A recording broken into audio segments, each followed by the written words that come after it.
All friends, my is name Uday Singh, village Kohanipadi. मैं आज आप लोगों को कक्षा 10 की मैथ पढ़ाने वाला हूँ। प्रश्नावली 1-1। चलिए स्टार्ट करते हैं। कक्षा 10 गणित आज हम स्टार्ट कर रहे हैं और मैं आपको पूरी गणित अच्छे तरीके से सॉल्व कराऊंगा। ठीक है, आज के इस वीडियो में इसका जो इंट्रोडक्शन है चैप्टर 1 वास्तविक संख्या, आपके जो सिलेबस है 15 चैप्टर है। ठीक है, 15 चैप्टर वास्तविक संख्या से शुरू होकर प्रायिकता पे खत्म होती है। सो जो वास्तविक संख्या का जो इंट्रोडक्शन है, ठीक है, सिर्फ मैं आपको क्वेश्चन ही नहीं समझाऊंगा, इसका जो फुल कॉन्सेप्ट है वो भी मैं बताऊंगा। ठीक है, सिर्फ रटवाना मेरा मकसद नहीं है, मेरे को समझाना मेरा ज़्यादा फोकस रहेगा। चीज़ों को जब आप समझ जाओगे तो चीज़ें आपके लिए आसान हो जाएंगी और हम चीज़ों को आराम से कर पाएंगे।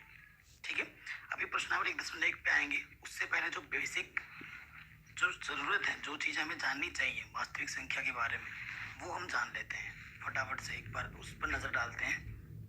देखो, अगर संख्याओं की बात की जाए, संख्याएं तो ये दो तरह की होती हैं। ठीक है, कितने तरह की होती हैं? 2 तरह की। नंबर 1 और यहाँ पर लिख दो नंबर 2। पहले नंबर पे जो आती है वो आती है वास्तविक संख्या, जिसके बारे में हमें पढ़ना है। और आपके मन में आ रहा होगा ये दूसरा कौन सा है? दूसरी संख्या होती है काल्पनिक संख्या है।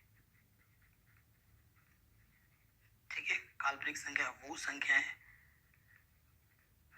जिनका कोई अस्तित्व नहीं होता है, उसे हम काल्पनिक संख्या बोलते हैं। ठीक है, अस्तित्व कैसे नहीं होता है वो भी मैं आपको एक एग्जाम्पल देके बताऊंगा। और ये जो सिलेबस में आपके नहीं है, ये आप क्लास 11th में पढ़ोगे अगर आप मैथ्स लेते हो। काल्पनिक संख्याओं के बारे में डिटेल में जानने को मिलेगा आपको चैप्टर नंबर 5 कक्षा 11 की जो सम्मिलित संख्या है वहां पे आपको देखने को मिलेगा। तो ये हमारे सिलेबस में नहीं है, ये वाला चैप्टर, इसके बारे में हमें नहीं पढ़ना है। ठीक है, इसका कॉन्सेप्ट मैं आपको थोड़ा सा बता देता हूँ कि क्या नहीं होता है। अगर आपके पास ये बोल दिया जाए कि इसका मान निकालो, एक्स के 2 मान निकालो, तो आप क्या करोगे? माइनस का 2 इधर आके क्या हो जाएगा? प्लस का 2 इधर आके माइनस का 2 हो जाएगा। और एक्स का मान जब निकालने को बोलेगा तो प्लस माइनस अंडर रूट के अंदर माइनस का 2 आ जाएगा। आप बोलोगे सर इसका तो मान हम निकाल नहीं। जिंदगी में सिचुएशन का उतार चढ़ाव तो लगा ही रहता है। अब ना और यही चीज यहाँ से ही उत्पत्ति होती है किसकी? काल्पनिक संख्या की। और कक्षा 11 में जब आप जाओगे, कक्षा 11 में जाओगे तो इसका मान भी आप निकाल लोगे। अभी मैं नहीं निकालना सिखा रहा हूँ, अभी हमारा मेन मकसद है वास्तविक संख्याओं के बारे में जानना। वास्तविक संख्या कई प्रकार की होती हैं। ठीक है, पहली संख्या मैं बता रहा हूँ जैसे कि प्राकृतिक संख्याएं। ठीक है, नंबर 2 प्राकृतिक संख्या के बाद पूर्ण संख्याएं। पूर्ण संख्या के बाद आपका आता है क्या? प्राकृतिक संख्या हो गया, पूर्ण संख्या हो गया, परिमेय संख्याएं। ठीक है, चौथा किया जाएगा अपरिमेय संख्याएं।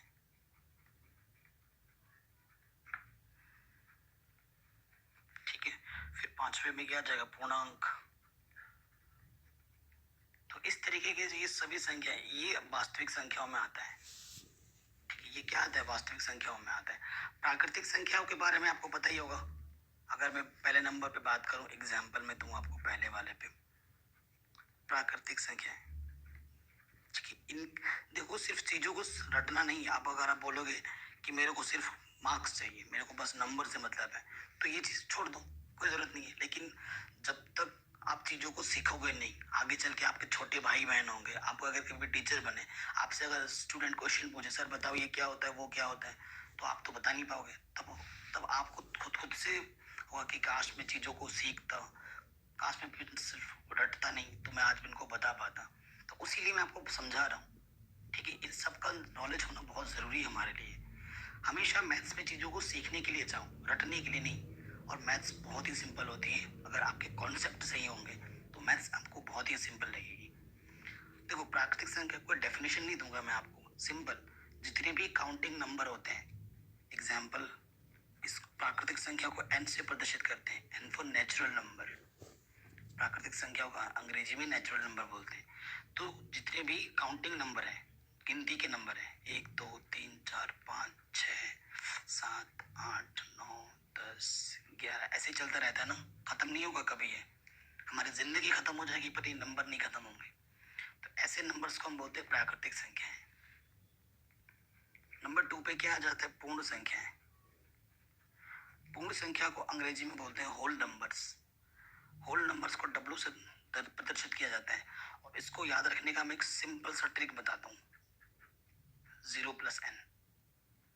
जितनी भी प्राकृतिक संख्या है उसको बस 0 से शुरुआत कर दो, 0 1 2 3 4 ऐसे चलता रहेगा। तो ये हो गई पूर्ण संख्याएं। पूर्ण संख्याओं में प्राकृतिक संख्याओं के अलावा 0 भी सम्मिलित होता है, ठीक है। तो 0 से स्टार्ट होता है, तो ऐसे नंबर को हम क्या बोलते हैं? पूर्ण संख्याएं बोलते हैं। अब मैं यहाँ पर पूर्णांक की बात कर देता हूँ पहले। पूर्णांक, पूर्णांक को z से प्रदर्शित किया जाता है, z। पूर्णांक में 0 भी आता है, प्लस का 1 प्लस का 2 प्लस का 3 ऐसे इधर चलता रहेगा। इस तरफ माइनस के 1। आज मिलते हैं हमारे युवा किसान सत्य माइनस का इधर ऐसे चलता रहेगा। तो ये सभी हमारे क्या होते हैं? पूर्णांक होते हैं, ठीक है। प्राकृतिक संख्या जान ली, पूर्ण संख्याओं के बारे में पता हो गया, पूर्णांक हमने जान लिया है। अब हम किस पे आएंगे?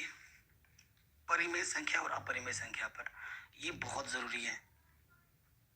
देखो, परिमेय संख्या अगर पता चल गया तो ऑटोमेटिकली अपरिमेय संख्या पता चल जाएगी कि जो संख्याएं परिमेय होती हैं, जो संख्या परिमेय नहीं होती वो अपरिमेय होती हैं, ठीक है। तो परिमेय संख्या हम जानते हैं।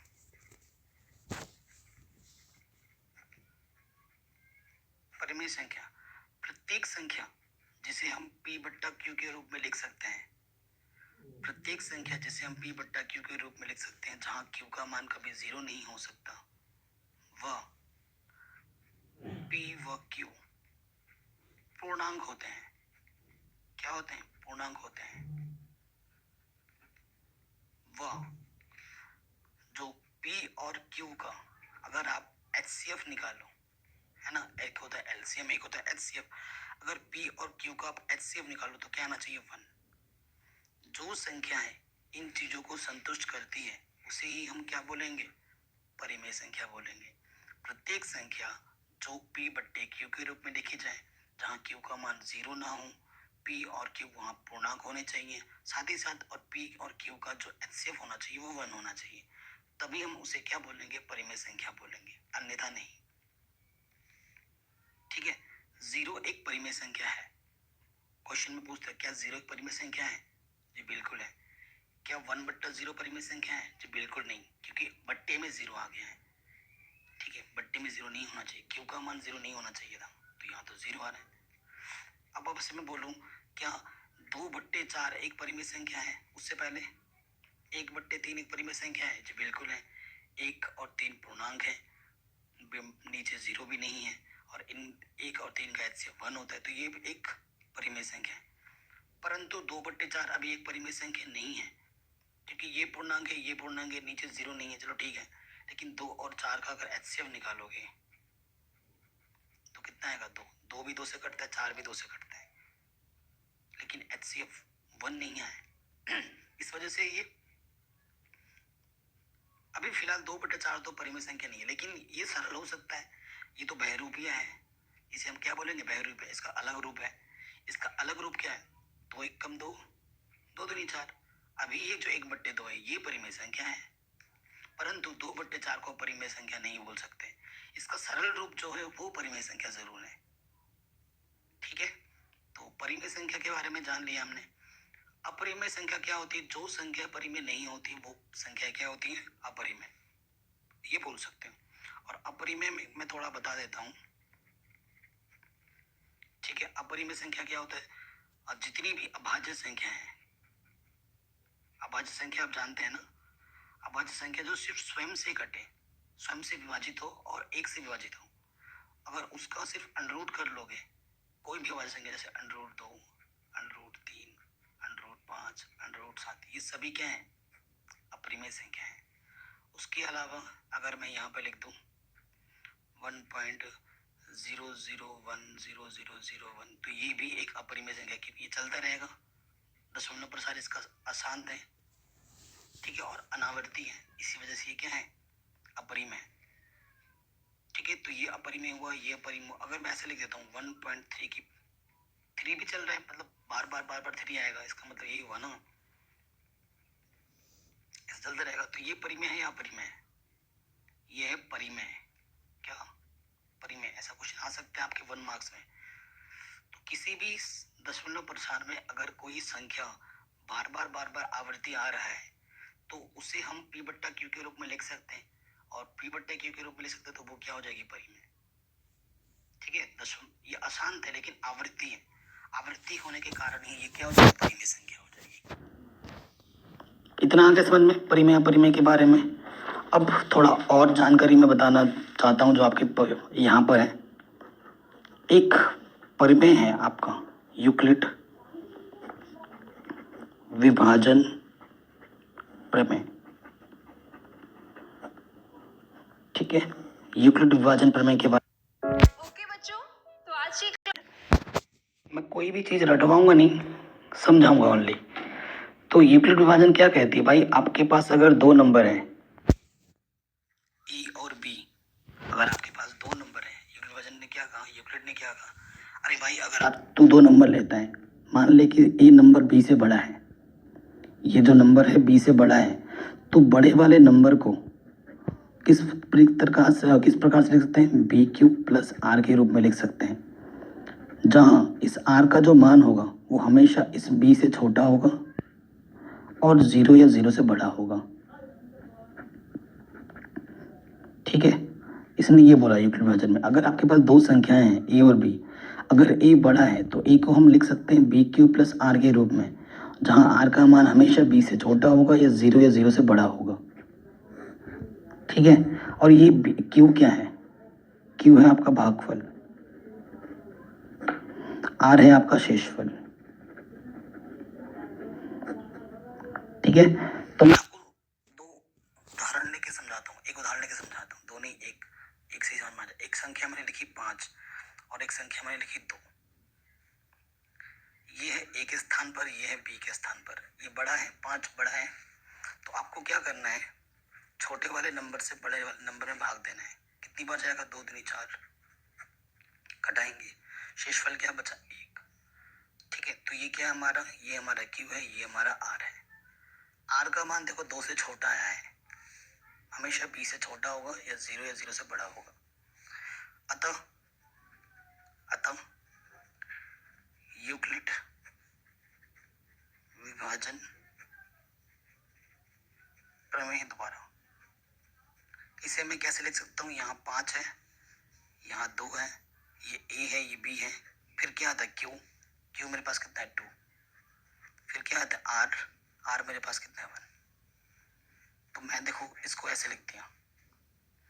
ठीक है, सो ये मेरा क्यू है, ये मेरा क्या है, आर है।